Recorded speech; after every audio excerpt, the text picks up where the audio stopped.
So another important question would be, how many people are affected with dyspraxia? So according to some statistics, dyspraxia affects up to 6% of the population.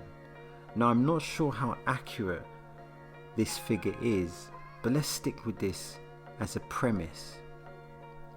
So to understand how many people have dyspraxia in the UK, let's first ask the question, how many people are in the UK?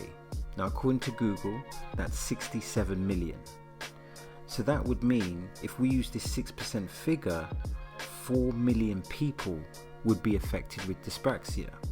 So this could be your cousin, your friend, your auntie, your uncle, your work colleagues, your partner, your niece, your milkman, your MP, your doctor, your uncle's cousin, your friend's auntie, etc. Now, I'm being a bit pedantic, but that to me is a significant figure. Now, imagine 4 million people in a room. That would be a very, very, very big room. That would be like a large stadium. But large stadiums can hold up to, let's say, 90,000 people. So that's like a lot of large stadiums. I mean, this would be more like a large city or a country.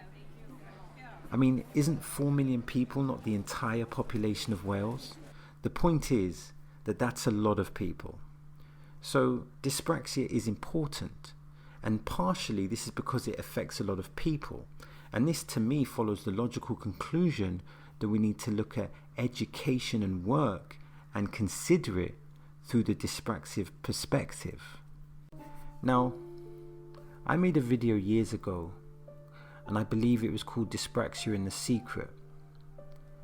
And the premise to this video is that people with dyspraxia struggle to understand social cues and therefore struggle with social interaction. And now some people with dyspraxia clearly don't suffer with social interaction. I mean, loquacious Laura, she has great linguistic intelligence. Yes, she has dyspraxia, but she also has social eloquence, linguistic intelligence, so it's not an issue for her. But unfortunately, it was an issue for me, and that's why I spoke my truth. So this truth about dyspraxia and the secret was a subjective truth as opposed to an objective truth. So let me explain this premise with 4 questions, and these 4 questions would be the following. What are the social cues? Are they taught in society?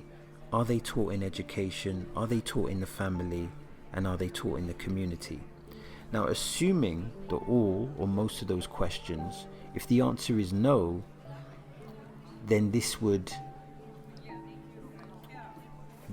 embrace this idea that people with dyspraxia struggle with understanding social cues, not only because of their condition, but also because of their environment that doesn't explain this condition. I hope that makes sense.